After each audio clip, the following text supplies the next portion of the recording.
نحمده ونصلي على رسوله الكريم اما بعد۔ دوستو، آج میں آپ کے سامنے ذی الحجہ کے مہینے کے فضائل بیان فرماؤں گا۔ عزیز دوستو، یہ قمری مہینوں میں سے 12واں اور آخری مہینہ ہے۔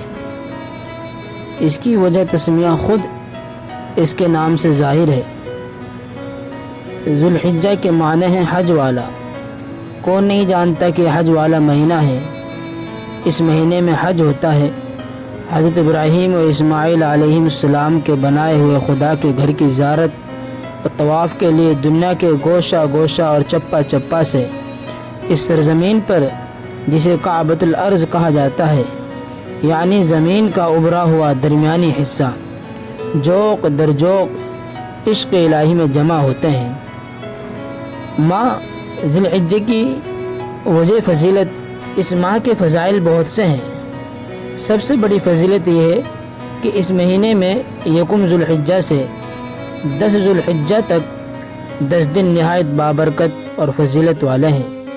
حضرت ابن عباس رضی اللہ عنہ سے روایت ہے کہ حضور اکرم صلی اللہ علیہ وسلم نے فرمایا کہ جسے حق تعالیٰ کو ان 10 دنوں میں نیک کام پسند ہے، ایسے اور ایام میں نہیں۔ صحابہ نے عرض کیا کہ جہاد فی سبیل اللہ بھی نہیں؟ آپ نے فرمایا ہاں، جہاد فی سبیل اللہ بھی نہیں۔ صحابہ نے اس استعجاب و حیرت سے عرض کیا کہ جہاد فی سبیل اللہ بھی نہیں؟ آپ نے فرمایا ہاں، جہاد فی سبیل اللہ بھی نہیں، البتہ وہ شخص جو جہاد کے لیے اپنی جان اور اپنا مال لے کر نکل گیا اور پھر کچھ بھی لے کر نہ آیا، نہ مال ہی نہ جان ہی، ایسا شخص شاید کچھ برابری کر سکے۔ دوستو، صحیح ابن حبان اور صحیح ابن عوانہ میں حضرت جابر رضی اللہ عنہ سے روایت ہے کہ حضور اکرم صلی اللہ علیہ وسلم نے فرمایا کہ کوئی سے دن بھی عشرہ ذی الحجہ سے افضل نہیں۔ یہی وجہ ہے کہ فقہاء نے تصریح کی ہے کہ اگر کسی نے نظر مانی کہ میں افضل الایام، یعنی تمام دنوں میں سب سے افضل دن کا روزہ رکھوں گا، تو اس سے کہا جائے گا کہ وہ انہی دنوں میں روزہ رکھے، کیونکہ سال بھر میں ان ایام سے زیادہ افضل دوسرے دن کوئی نہیں ہے۔ دوسری وجہ فضیلت، اس مہینے کو عرفہ کی وجہ سے فضیلت حاصل ہے، چونکہ عرفہ 9 ذی الحجہ کا دن تمام دنوں سے افضل ہے۔ یوں سمجھنا چاہیے کہ تمام سال کے دنوں میں 10 دن شروع ذو الحجہ کے افضل ہیں، اور پھر ان دنوں میں سب سے افضل عرفہ کا دن ہے۔ تو حاصل یہ ہوا کہ عرفہ کے دن سے بڑھ کر کوئی اور دن نہیں۔ چنانچہ اگر کسی نے نظر کی کہ سال کے تمام دنوں میں جو افضل دن ہوگا اس میں ایک دن کا روزہ رکھوں گا، تو صرف یوم عرفہ کے روزہ کا اس کو حکم دیا جائے گا۔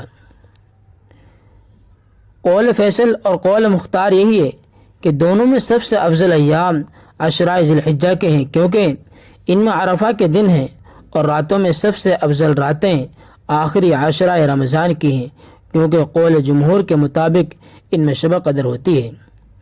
یوم عرفہ کی فضیلت میں پہلے یہ کہہ چکا ہوں کہ حق تعالیٰ کا سب سے بڑا انعام جو ہمارے حق میں ہے وہ یہ ہے کہ وہ ہمارے گناہوں کو معاف کر دے۔ دوسرے انعامات تو بعد کی چیزیں ہیں، نجات کا مدار ہی اسی پر ہے، اور ہمارے لیے سب سے بڑی اور اہم چیز نجات ہی ہے، جو موقوف ہے گناہوں کی معافی پر۔ اس لیے سب سے بڑی چیز گناہوں کی معافی ہے، کیونکہ آئندہ زندگی کی کامیابی اور ناکامی کا مدار ہی اسی پر ہے، اور جب اس پر مدار ٹھہرا تو اس کی ہمیں بہت کچھ قدر کرنی چاہیے۔ یوم عرفہ کے متعلق حضور اکرم صلی اللہ علیہ وسلم کی ارشاد گرامی ہے کہ اس دن کے روزے سے، یعنی گزشتہ ایک سال کے ساتھ ایک سال کے آئندہ کے گناہ بخش دیے جاتے ہیں۔ سبحان اللہ، کچھ حد و حساب ہے خدا کے اس دین کا، مگر افسوس کہ اب کوئی لینے والا ہی نہیں۔ خدا کے دین کا موسیٰ سے پوچھی احوال، گئے آگ لینے کو پیمبری مل جائے۔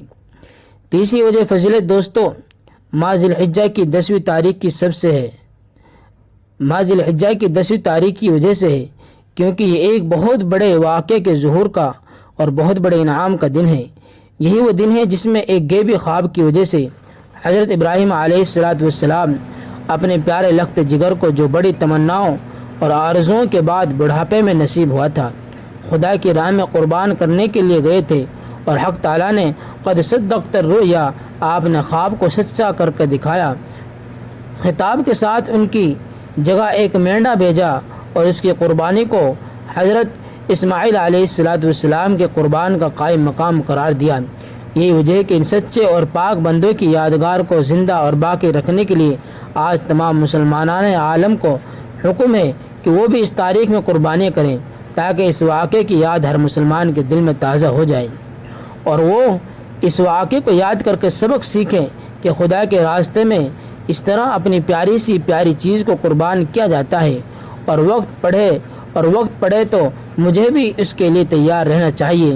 مگر کتنے مسلمان ہیں کہ بقرعید کے روز ان کے قلوب میں بھول کر بھی اس قسم کا مضمون آتا ہے، شاید ہزاروں میں 2-4 سے زیادہ نہ ہوں، بلکہ عموماً جیسے شادی بیاہ کی اور ہزاروں رسمیں ہوتی ہیں اور ہمیشہ سے ہوتی آئی ہیں، ایسے اکثر عوام الناس اس کو بھی ایک رسم کی طرح کی ادا کرتے ہیں۔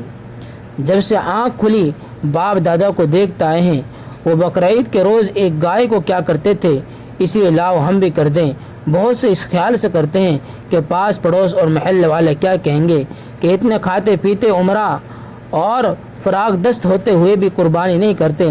بس چاہیے کہ قربانی کرتے ہوئے مسلمان یہ خیال کریں کہ میں حضرت ابراہیم علیہ السلام کے مبارک واقعہ کو سامنے رکھ کر قربانی کر رہا ہوں، اور وہی سبق حاصل کریں۔ یہ چند باتیں تھی فضیلت کے متعلق۔ اللہ تبارک و تعالی ہمیں سمجھنے کی توفیق عطا فرمائے۔ وما علینا الا البلاغ۔ مولاي صل وسلم دائما أبدا على حبيبك